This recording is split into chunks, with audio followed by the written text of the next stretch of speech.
poverty, injustice, and gross inequality exists in our world, none of us can truly rest. This is Nelson Mandela's famous quote that has reminded me that throughout the past 15 years of my life, I have grown up in a world of social and economic turmoil. A world where the richest 1% have twice as much wealth as the majority of the people.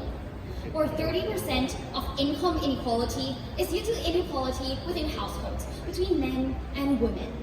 Where 10,000 people die because they lack access to affordable health care.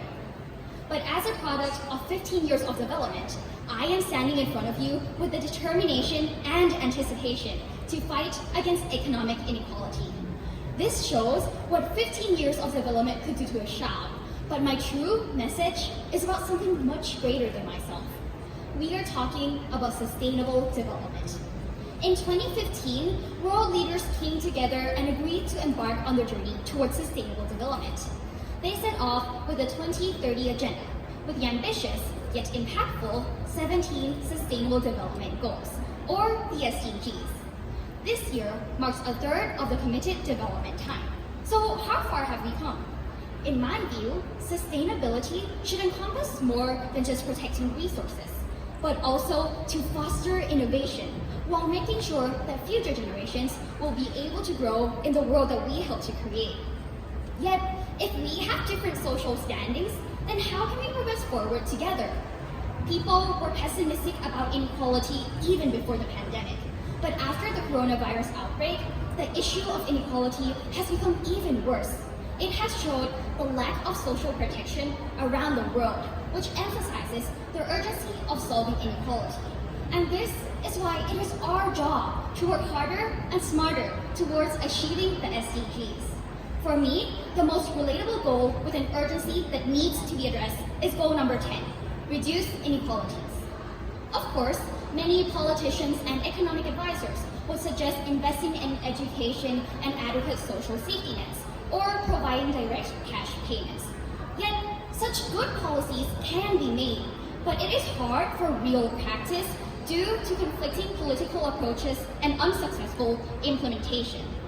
Instead, I would like to propose an alternative approach introduced by one of the world's greatest philosophers, His Majesty the late King Permpoonwiwat. It is the Sufficiency Economy Philosophy, or SEP.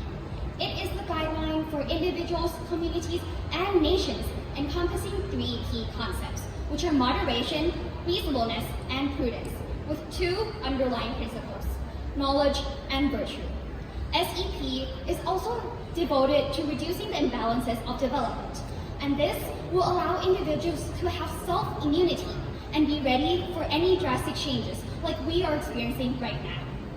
The solution for ending disparity is that the less fortunate need to strive for improvement, while the fortunate need to live their lives without being selfish and learn to share. More importantly, people need to stop their prejudice against the disadvantaged and marginalized. SEP is Thailand's homegrown approach that can be applied at all levels, including households that have paid back their debts, businesses that have prospered, and evidently, after the 1997 financial crisis, a study found that hundreds of SMEs that would help these principles survive. SEP has gone beyond Thailand and become a universal approach. The SEP for SEP's partnership, put forward by the government, has made the concept globally recognized. Sustainability is at the very core of sufficiency economy. Every experience and every lesson throughout the past 15 years have shaped me into the person standing before you. And I am ready to be a part of helping the world to achieve the SDGs. I urge us to be a part of this historical 15 years of development. And although there is no perfect solution for reduced inequality, an approach that I recommend is the sufficiency concept, where moderation, reasonableness, and prudence are the main tools towards sustainability. Ladies and gentlemen, we don't need a revolution, but what we need is transformation. So let us end the turmoil in the world by using our strength from within and valuing real happiness to build an inclusive and sustainable society while leaving no one behind. If not now, then when? If not us, then who?